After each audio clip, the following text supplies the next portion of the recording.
सगळी ठिकाणं लेखिकेंच्या काय होती की परिचयाची होती. आणि त्या ठिकाणच्या सैनिकांना भेटून झाल्यानंतर त्यांना जड अंतकरणानं काय करायचं होतं की परतीच्या प्रवासाला निघायचं होतं. तेव्हा रात्रीचे 10 वाजले होते आणि एका तासाभरात लेहला ते पोहोचणार होते. उद्या कुठं जायचं याची आखणी त्यांची काय होती की सुरू झालेली होती. अचानक गाडीला आणि आमच्या विचारांना काय झाले की करकचून ब्रेक लागलेले आहेत.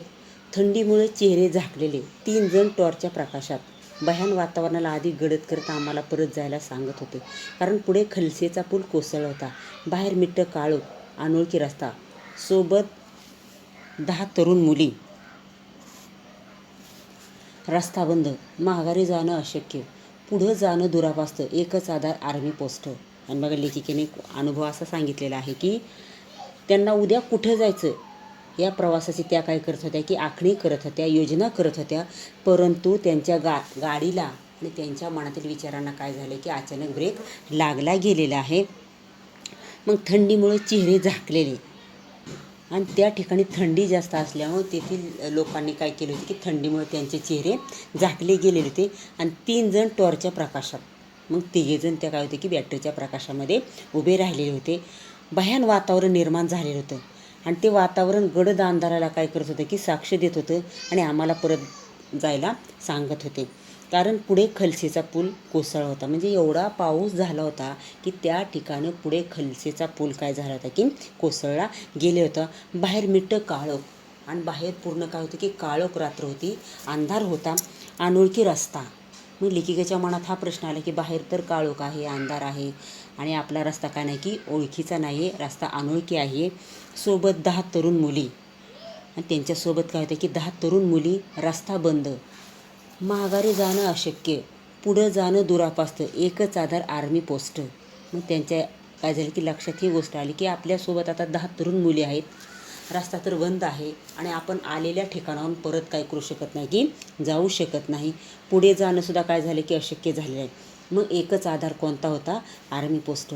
पुढे केवळ 500 मीटरवर आर्मीचं ट्रॅफिक चेकपोस्ट आहे असं त्या 3 जणांनी सांगितलं. भाईसाहब हमारे 34 लोगों का परिवार आपके हवाले करते हैं. सिर्फ TCP तक जाने की इजाज़त दीजिए. अगर कुछ बात न बनी तो हम वापस जाएंगे. आम्ही त्या तिघांसमोर सपशेल शरणागती पत्करली. गाडीतील प्रत्येकाच्या चेहऱ्यावरची भीती लपत नव्हती. आम्हीही धैर्याचा मुखवटाच चढवला होता. तुम्ही गाडीतच बसा, आम्ही आता येतो असं सांगून आम्ही गाडीतून खाली उतरलो. TCPवर पोहोचलो. भीती आणि थंडीमुळे थरथरणाऱ्या आम्हाला गरम पाणी देऊन सैनिकांनी उबदार स्वागत केलं. रात्रीचे 10:30 वाजले होते. खूप खटपटीनंतर कर्नलला फोन लागला आणि समोरून आवाज आला, अरे कैसे हो आप, मी तुमच्याच फोनची वाट पाहत होतो. चिंता करू नका, माझा एक बंदा येईल, तुमची त्या युनिटमध्ये राहायची सोय होईल. उद्या मी संपर्क करतो. रात्री 10:30पर्यंत आमची वाट पाहणारे, पुढची सोय करून ठेवणारे कर्नल. सेवा परमो धर्म. लष्कराबद्दलच्या आत्मीयतेच्या अभिमानाच्या पोतडीत आमच्यावरील ऋणाचे एक एक गाठोडं जमा होत होतं. गालावरती वाहणाऱ्या अश्रूंच्या माळा एका क्षणात हिरेजडित झाल्या. जेव्हा समोर उंच दणकट मेजर आकाश हसत मुखानं सामोरा आला आणि म्हणाला, या माझ्या मागोमाग. का, कसे, कुठे प्रश्नच नव्हता. फक्त त्यांच्या गाडीच्या मागून अंधारात मागोमाग जायचं होतं. बघा लेखिका पुढे काय म्हणतात की पुढे केवळ 500 मीटरवर आर्मीचं ट्रॅफिक चेकपोस्ट. आणि लेखिकाला काय करायचं होतं की पुढे अगदी थोड्याशा अंतरावर आर्मीचं काय होतं की 500 मीटरवर आर्मीचं ट्रॅफिक चेकपोस्ट होतं असं त्या 3 जणांनी, म्हणजे ते 3 जण थांबलेले आहेत. 3 जणांनी काय केले की लेखिकेला आणि त्यांच्या साथीदारांना सांगितलेलं आहे. भाईसाहब हमारे 34 लोगों का परिवार है, आपके हवाले करते हैं. सिर्फ TCP तक जाने की इजाज़त दीजिए. आणि त्यांनी सांगितले की आम्ही किती आहे की 34 लोक आहोत आणि आम्हाला फक्त कुठे जायचं आहे की TCPपर्यंत जायला काय करा की परवानगी द्या. आणि परत जर तिथं काय झालं तर आम्ही लगेच काय करू की माघारी जावे. आम्ही त्या तिघांसमोर काय केले की सपशेल शरणागती पत्करले, माफी मागितली. गाडीतील प्रत्येकाच्या चेहऱ्यावर काय झाले होते की भीती निर्माण झाली होती. प्रत्येकाच्या मनामध्ये भीतीचं वातावरण काय झालं होतं की निर्माण झालेलं होतं. आम्हीही धैर्याचा मुखवटा चढवला होता. म्हणजे आम्हीसुद्धा घाबरलो आहोत असं त्या तिघांना काय केलं की दाखवलेलं नाही. आम्हीसुद्धा धैर्याचा काय केलं होतं की मुखवटा चढवलेला होता.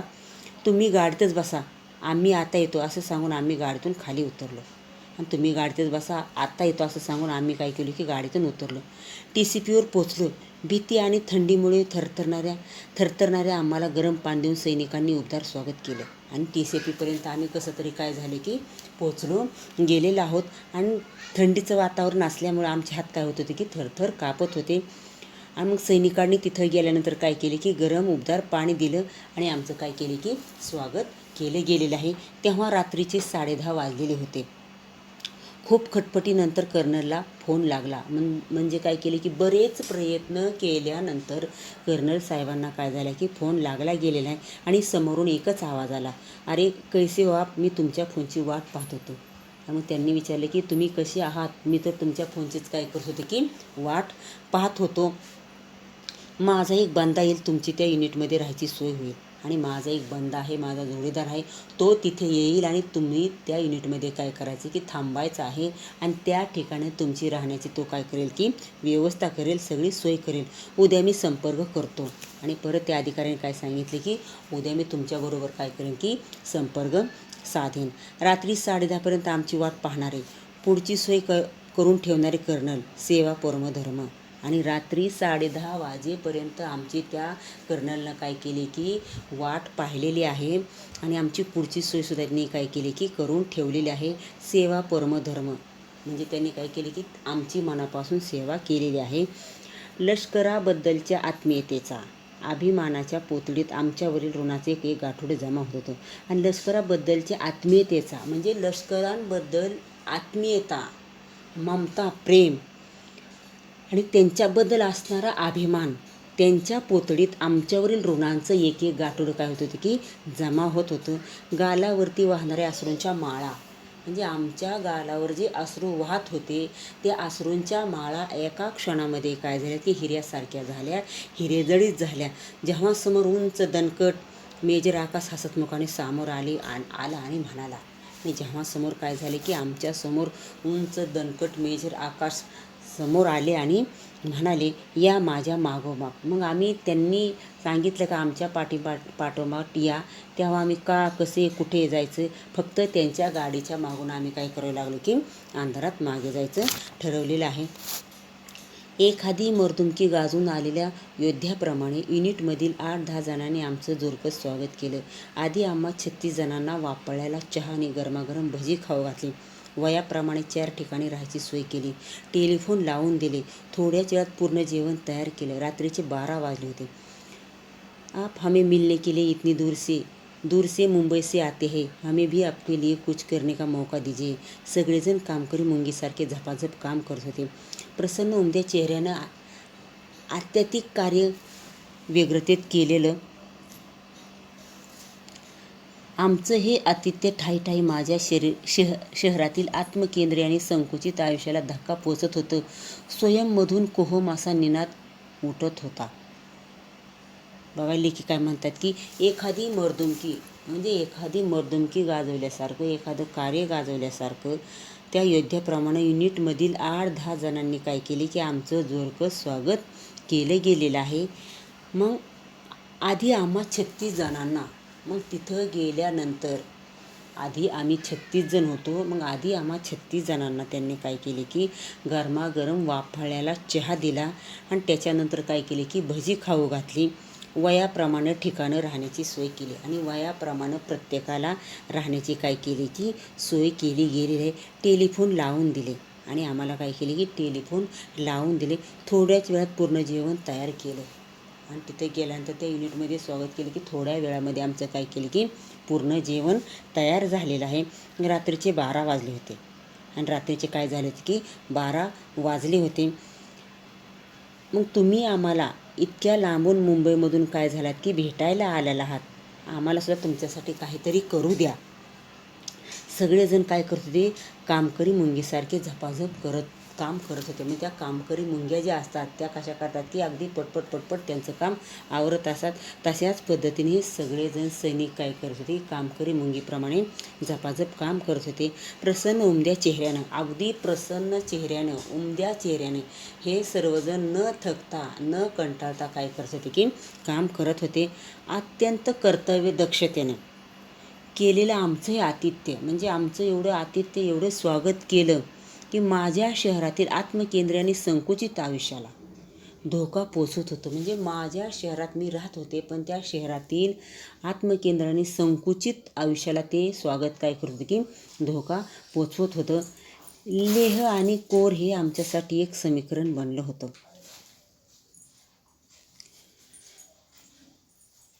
तिथूनच वेगवेगळ्या रेजिमेंटला जाण्याची परवानगी मिळत होती. 2007 साली नवीन कर्नल असतील ह्याचा अंदाज कर्नल झा यांनी दिला होताच. नवीन कर्नल आपल्याला समजून घेतील का, सहकार्य करतील का? आम्ही कर्नल साहेबांच्या केबिनपर्यंत पोचलो. तीच केबिन, तीच खुर्ची, तशीच वर्दी. माणूस बदलला पण तीच वृत्ती. कर्नल राणा. कर्नल झा यांनी आमच्याविषयी त्यांना आधी सांगितलं होतं. आणि बघा लेखक काय म्हणतात की लेह आणि कोर हे आमच्यासाठी एक समीकरण बनलं होतं. मग आम्ही या लेह आणि कोर हे 2 ठिकाणं यांच्यासाठी काय झाले होते, एक समीकरण बनलं होतं. आणि तिथूनच वेगवेगळ्या रेजिमेंटला जाण्याची परवानगी मिळत होती. आणि त्या ठिकाणाहूनच आम्हाला वेगवेगळ्या ठिकाणी काय करावं लागत होतं की जावं लागत होतं. 2007 साली नवीन कर्नल असतील याचा अंदाज कर्नल झा यांनी दिला होताच. मग लेखिकाला त्यांनी काय सांगितले की 2007 साली मी नसेल त्या ठिकाणी काय असेल की नवीन कर्नल असेल याचा त्यांना अंदाज दिलेला होता. मग त्यांना प्रश्न पडला की नवीन कर्नल आपल्याला समजावून घेतील का, सहकार्य करतील का? आम्ही कर्नल साहेबांच्या केबिनपर्यंत पोहोचलो. मग आम्ही काय केले की त्या कर्नल साहेबांच्या केबिनपर्यंत पोहोचलो गेलेलो आहेत. तीच केबिन, म्हणजे लेखिका गेल्यानंतर त्यांनी काय पाहिलं की तीच केबिन, तीच खुर्ची, तशीच वर्दी, फक्त त्या ठिकाणचा माणूस काय झाला होता की बदलला गेलेला होता, पण वृत्ती तीच, कर्नल राणा. मग कर्नल झा ऐवजी कोण होते की कर्नल राणा. कर्नल झा यांनी आमच्याविषयी त्यांना अगोदरच काय केलं होतं की सगळं सांगून टाकलेलं होतं. त्यामुळे ते आमच्याशी अत्यंत आत्मीयतेने बोलत होते. मग आमच्याविषयी कर्नल राणाला काय केलं होतं की सगळी माहिती होती. त्याच्यामुळं ते आमच्याबरोबर बोलताना अगदी आपुलकीने, मायेने काय करत होते की बोलत होते. समाजात होत जाणाऱ्या बदलांबद्दल थोडे व्यतीत होते. ते म्हणाले, आमच्याकडे नवीन रुजू झालेला मुलगा ज्या समाजातून येतो तिथलं भावविश्व आणि इथलं वास्तव यात जमीन आसमानाचा फरक आहे. लेखिकेला त्यांनी काय सांगितलेलं आहे की म्हणजे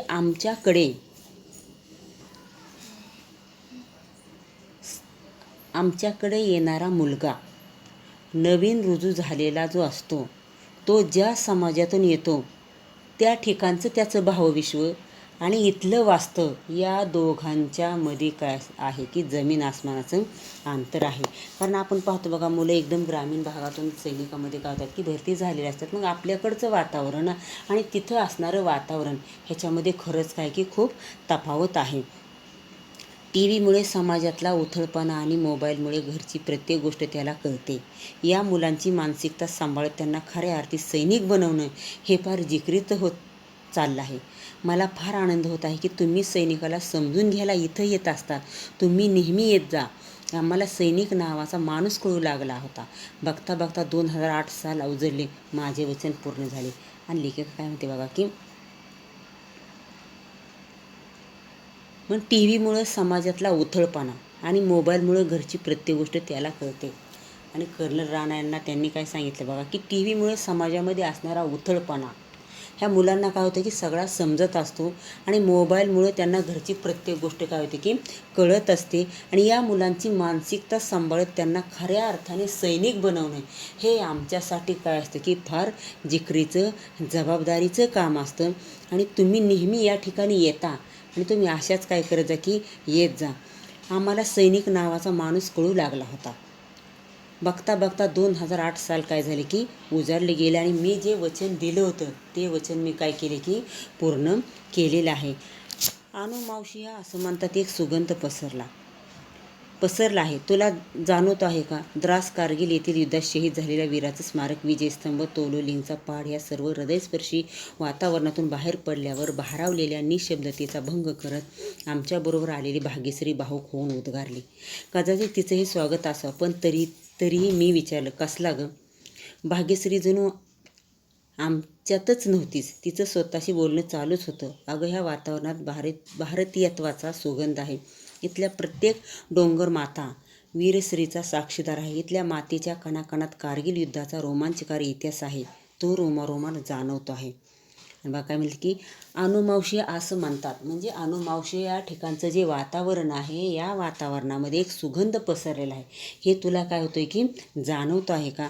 द्रास कारगिल येथील युद्धात शहीद झालेल्या वीरांचं स्मारक, विजयस्तंभ आहे, तोलुलिंगचा पहाड, या सर्व हृदयस्पर्शी वातावरणातून बाहेर पडल्यावर भारावलेल्या निशब्दतेचा भंग करीत आमच्याबरोबर आलेली भाग्यश्री लेखिकेला सांगत आहे. म्हणजे ती काय सांगते बघा की ह्या इथल्या वातावरणामध्ये इथं शहीद झालेले जे वीर आहेत, ह्या वीरांच्या स्मारकामधून जेव्हा आपण बाहेर पडतो, बाहेर पडल्यानंतर तिला कदाचित काय झाले की वेगळं वाटलेलं असावं. मग ती लेखिकेला सांगते आहे, भाग्यश्री जणू आमच्यातच नव्हती. म्हणजे भाग्यश्री त्या ठिकाणी जे वातावरण निर्माण झालं होतं, त्या वातावरणामध्ये पूर्णपणे काय झाले होते की गुरफटून गेलेली होती.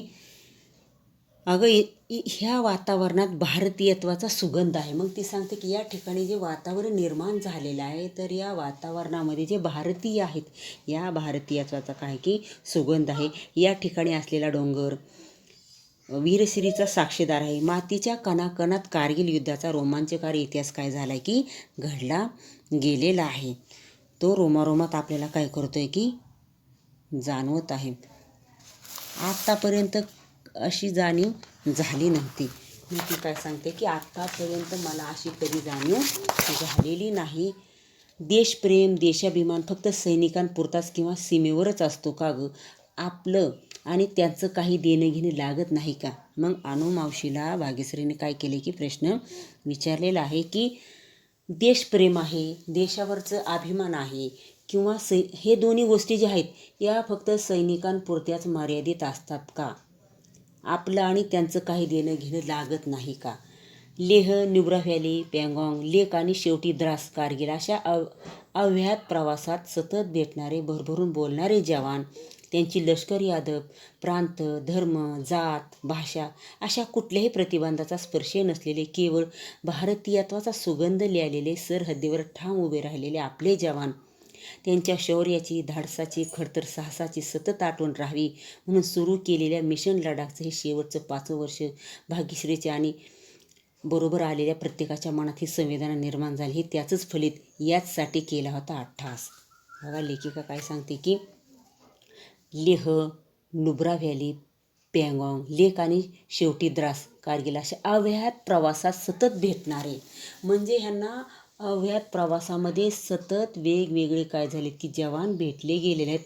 मग ते जवान त्यांना भरभरून बोलायचे, त्यांची लष्करी अदब, प्रांत वेगळा, धर्म, जात, भाषा अशा कुठल्याही प्रतिबंधाचा स्पर्शही नसलेले, म्हणजे सर्व धर्म समभाव असलेले सैनिक, केवळ भारतीयत्वाचा सुगंध लिहिलेले आणि त्या सरहद्दीवर ठामपणे आपले काय करत होते की कार्य करत होते, आपले कर्तव्य पार पाडत होते. त्यांच्या शौर्याची, धाडसाची, खडतर साहसाची सतत आठवण राहावी. मग त्यांच्यामध्ये असलेलं ते शौर्य, त्यांचं जे धाडस आणि ते करत असलेले कार्य, या सर्वांची सारखी आठवण राहावी म्हणून सुरू केलेल्या मिशन लडाखचं हे माझं काय होतं की 5वं वर्ष होतं. भाग्यश्रीच्या आणि बरोबर आलेल्या प्रत्येकाच्या मनामध्ये ही संवेदना कुठंतरी काय होतं की सलत होती. हे त्याचंच कदाचित काय असं की फलित असावं. याच्यासाठीच मी काय केला होता की अट्टहास धरला गेलेला होता. गेल्या 5 वर्षात एक मात्र निश्चित जाणवलं की तिथे गेल्यावर आपला अहंकार, बडेजाव आणि प्रतिष्ठपणाची चढवलेली फुटं निखळून पडावेत. लडाखच्या भिन्न भिन्न दऱ्याखोऱ्यात भन्नाट एकाकी रौद्र आणि हिरवळीच्या दुरांनेही स्नेहसंबंध नसलेल्या कठीण भूप्रदेशात राहू नये ममत्व, बंधुभाव जपणाऱ्या, नाती जोडणाऱ्या आणि ते टिकवणाऱ्या सैनिकांना भेटले की आपली माणसं भेटल्याचा गहिवर दाटून येत आहे. आपले सैनिक हे हिरे आहेत, त्यांना आपण जपलं पाहिजे, त्यांच्याबद्दल कृतज्ञ राहिलं पाहिजे. बघा लेखिकेला 5 वर्षामध्ये काय झालेत की वेगवेगळे अनुभव आलेले आहेत. मग गेल्या 5 वर्षात एक मात्र निश्चित जाणवलं की, म्हणजे लेखिका काय सांगतात की गेल्या 5 वर्षामध्ये मला एक निश्चित गोष्ट जाणवली आहे की तिथं गेल्यानंतर आपल्यामध्ये असणारा अहंकार, मोठेपणा आणि प्रतिष्ठेची चढवलेली पुट्टं निखळून पडत असतात. कारण त्या समोरच्या सैनिकांना पाहिल्यानंतर आपण त्यांच्यापेक्षा काय ती कमी आहोत. लडाखच्या भिन्न भिन्न दऱ्याखोऱ्यात भन्नाट एकाकी रौद्री आणि हिरवळीच्या सुगंधामध्ये ते काय होतात की राहत असतात. मग अशा कठीण वातावरणात राहत असून सुद्धा त्यांच्यामध्ये ममता आहे, बंधुभाव आहे. एकमेकांसोबत ही नाती काय करतात की जपत असतात आणि ती टिकवणारे सैनिक मी काय केलेत की पाहिले गेलेले आहेत. मग तिथं गेल्यानंतर आपली माणसं आपल्याला भेटल्याचा काय होतं की गैवर दाटून येत आहे, आनंद होत आहे. आपले सैनिक हे हिरे आहेत आणि खरोखरच मुलांना आपले सैनिक हे काय की हिरे आहेत. त्यांनाच आपण काय केलं पाहिजे की जपलं गेलं पाहिजे. त्यांच्या मनात आपल्याबद्दल काय केली पाहिजे की आत्मीयता निर्माण केली पाहिजे. त्यांच्याबद्दल काय केलं पाहिजे की कृतज्ञ राहिलं पाहिजे. आम्ही 5 वर्षे रक्षाबंधनासाठी लडाखला ग्रुप घेऊन येत आहोत. याचं प्रचंड अप्रूप वाटून ब्रिगेडियर कुशल ठाकूर या सोहळ्यासाठी आणि आम्हाला भेटायला आवर्जून आले होते. 1999 कारगिल युद्धाच्या वेळी कर्नल असलेले कुशल ठाकूर तोलोलिंग फत्ते करण्याच्या योजनेचे शिल्पकार होते. ते आमच्यासारख्या सामान्य माणसांना भेटायला येतात याच्या परता मोठा सन्मान तो कोणता. आमच्याशी संवाद साधत असताना ब्रिगेडियर ठाकूर आम्हाला म्हणाले, तुम्ही 5 वर्षाचा वादा केलात आणि तो निभावलात, ह्याबद्दल अभिनंदन. पण माझ्या प्रेमाचा, वयाचा, अधिकार आणि हक्क वापरून सांगतो की हे मिशन बंद करू नका. इथे नेहमी या. आमच्या तरुण जवानांना भेटा, त्यांचा हौसला बुलंद करा. तुमच्या शहरातील कुशाग्र बुद्धीच्या मुलांना सांगा, आम्हाला त्यांची गरज आहे. निदान 5 वर्षे तरी कमिशन्ड ऑफिसर म्हणून डिफेन्स सर्व्हिसेस जॉईन करा. मग पुढच्या आयुष्यात तुमचं करिअर करायला तुम्ही मोकळे आहात. तरुण मुलींना सांगा की आमच्या जवानांशी विवाह करायला डगमगू नका आणि मला वचन द्या की जो लष्कर आणि नागरिकांमध्ये तुम्ही एक भावनिक सेतू बांधत आहात ते काम थांबवणार नाही. आणि बघा लेखिकेने काय म्हटलं की आम्ही सलग 5 वर्षे रक्षाबंधनासाठी लडाखला आमचा ग्रुप घेऊन काय करत होतो की जात होतो. याचं प्रचंड अप्रूप वाटून ब्रिगेडियर कुशल ठाकूर या सोहळ्यासाठी आम्हाला काय केलेत की भेटायला आलेले आहेत. आणि 1999 कारगिल युद्ध जेव्हा झालं होतं त्यावेळी कर्नल असलेले कुशल ठाकूर तोलोलिंग फत्ते करण्याच्या योजनेचे ते काय होते की शिल्पकार होते. ते आमच्यासारख्या सामान्य माणसाला काय झालेत की भेटायला आलेले. याच्यासारखा आमचा मोठा सन्मान हा कोणता आहे. म्हणजे एवढा मोठा माणूस आमच्या सर्वसामान्य माणसाला काय करतो की भेटायला येत आहे. हे आयुष्यातला आमचा काय की खूप महत्त्वाचा क्षण आहे. आमच्याशी संवाद साधत असताना, मग आम्हाला बोलत असताना, आमच्याबरोबर संवाद साधत असताना ब्रिगेडियर ठाकूर लेखिकेला म्हणाले की 5 वर्ष तुम्ही तुमचा काय केला की वादा केला आणि तुम्ही तो काय केला की निभावलेला आहे. याच्याबद्दल आम्ही तुमचं काय करतो की अभिनंदन करत आहोत. पण माझ्या प्रेमाचा, वयाचा, अधिकार, हक्क वापरून सांगतो, हे तुम्ही मिशन काय करू नका की बंद करू नका. कारण तुम्हाला आणि तुमच्या आसपासच्या लोकांना सैनिकांबद्दल काय करायचं की आदरातिथ्य करायचं आहे. आमच्या तरुण जवानांना तुम्ही काय करताय की भेटत आहात. तुमच्या शहरातील कुशाग्र बुद्धीच्या मुलांना सांगा. मग तुमच्या शहरामध्ये हुशार जी मुलं आहेत अशा मुलांना काय कराय की तुम्ही सांगा, आम्हाला त्यांची काय की गरज आहे. निदान 5 वर्ष तरी कमिशन्ड ऑफिसर म्हणून तुम्ही काय करायचे की सर्व्हिस जॉईन करायची आहे. मग पुढच्या आयुष्यामध्ये तुम्ही तुमचं करिअर करायला काय आहात की मोकळे होणार आहात. तरुण मुलींनासुद्धा तुम्ही एक सांगा, त्यांना एक असा निरोप द्या की आमचे जे जवान आहेत या जवानांशी विवाह करायला काय करू नका की डगमगू नका. मला तुम्ही काय करायचे की वचन द्यायचं आहे. मग लेखिकेला काय केले की ब्रिगेडियर ठाकूर यांनी वचन मागितलेलं आहे की लष्कर आणि नागरिकामध्ये तुम्ही एक भावनिक संबंध काय करताय की लष्कर आणि नागरिक या दोघांच्यामध्ये लेखिकेने काय केले की एक भावनिक सेतू जोडलेला आहे. हे काम तुम्ही कधीही काय करायचं नाही की संपवायचं नाही. वातावरणात नीरव शांतता, त्याचा भंग करत मी आवेगाने म्हणले, नक्की सर, हे काम मी कधीच थांबवणार नाही. तोलोलिंग पहाडीवरून वाहणाऱ्या वाऱ्याच्या झुळकेने जणू कानात हळच म्हटले. तथास्तु, भासतो. पण अंगावर रोमांच उठले. नकळत तोलोलिंगला सॅल्यूट ठोकला. माघारी वळले. ते ह्या वीरांच्या त्यागाला, समर्पणाला अधिक लायक, अधिक जबाबदार, विवेकी आणि देशाबद्दल कर्तव्याची जाण असलेली भारतीय नागरिक बनवून युवकांना तसे बनवण्याचा आटोकाट प्रयत्न करेन असे सैनिकांना आश्वासन देऊनच कारण ते म्हणतात माघारी जेव्हा जाल परतून ओळख दे आमची त्यांना आणि सांगा तुमच्या उद्यासाठी ज्यांनी आपला आज दिला. बघा शेवट खूप छान झालेला आहे या पाठाचा. तर मग वातावरणामध्ये काय झाली की एकदम नीरव शांतता झालेली आहे आणि त्या शांततेचा भंग करत मी आवेगानं म्हटलं. मग लेखिकानं काय केलं की अगदी आवेगानं उत्साहानं त्या ब्रिगेडियर ठाकूरला काय केले की नक्की सर हे काम मी कधीच काय करणार नाही की थांबवणार नाही. तोलोलिंग पहाडीवरून वाहणाऱ्या वाऱ्याच्या झुळुकीने लेखिकेच्या कानामध्ये सुद्धा काय केले की येऊन सांगितले आहे तथास्तु. म्हणजे मला त्या ठिकाणी काय झाले की मी त्यांना स्पष्ट सांगितले की हे जे माझं काम आहे हे मी काम कधीच काय करणार नाही की थांबवणार नाही. आणि त्या वाऱ्याने सुद्धा त्यांना तथास्तु असं काय केले की म्हटले गेले आहे. पण अंगावर काय झाले की रोमांच उठले.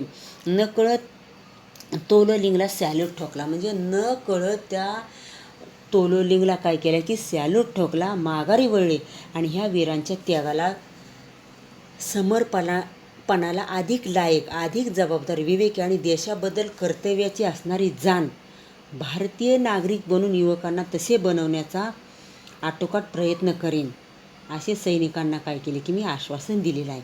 परत बघा लेखिकेने काय केले की हे जे वीर आहेत ह्या वीरांच्या त्यागाला समर्पण करून अधिक लायक आणि अधिक जबाबदार आणि देशाबद्दल कर्तव्याची जाण असलेली भारतीय नागरिक बनवून युवकांना मी तसं बनवण्याचा 100% काय करणार की प्रयत्न करणार आहे असे सैनिकांना काय केले की आश्वासन देऊन मी काय केले की यायला निघालेले. कारण ते म्हणतात ना माघारी जेव्हा जाल परतून ओळख दे आमची त्यांना. म्हणजे तुम्ही गेल्यानंतर आमची त्यांना काय करायची की ओळख द्यायची आणि सांगा तुमच्या उद्यासाठी ज्यांनी आपल्याला आज काय केलं आहे की दिला गेलेला आहे. आजचा दिवस आपल्यासाठी काय केला आहे की दिला गेलेला आहे. तर